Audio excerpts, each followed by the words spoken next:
Jason was riding the bus when something made his heart jump. He saw an older woman flickering like a broken TV screen, frame by frame, before she dropped straight through the floor and vanished. Right after that, a young couple nearby had their heads slowly fused together as if they were melting into one person. The bizarre sight left Jason terrified and shaken to his core. Panicking, he rushed off the bus, only to realize that the bright daylight had instantly turned into pitch black night. Before he could even react, the sky flipped back to day again. That was when it hit him. Something was seriously wrong, and whatever was happening might have everything to do with what he'd done in the past. Flashback to last month. Jason had taken his wife and daughter to the beach for vacation. He didn't notice when his little girl chased after her doll, drifting out with the waves. By the time they realized what had happened, tragedy had already struck. She was gone. Jason was crushed with guilt and grief, crying day after day. His wife, Anna, was equally devastated, trapped in the shadow of losing their child. One afternoon, Anna tried to put away their daughter's belongings, but Jason refused. He couldn't let go of the last traces that proved she had ever lived. Then, one evening, Jason happened to pick up a comic book and was stunned to see that the title on the cover had changed. He clearly remembered it starting with the letter E,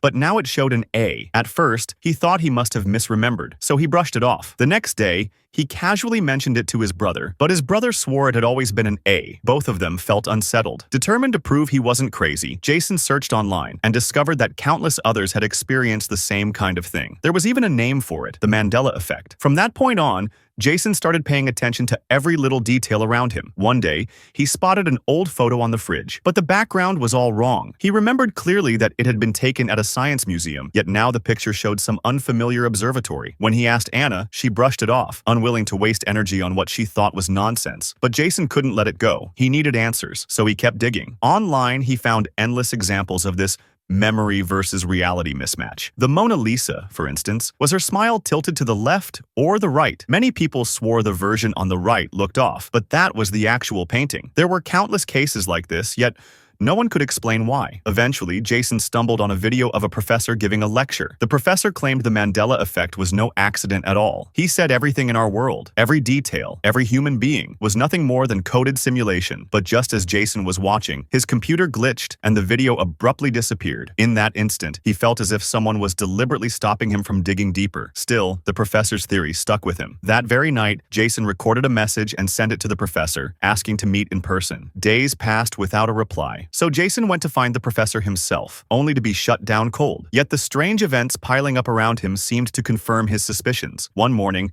Jason even heard his daughter's voice calling out to him, though she had long since passed away. Desperate, he went back to the professor again. This time, his persistence finally paid off. After hearing Jason's story, the professor revealed a shocking truth. The world really was under the control of some hidden force. Everything we see,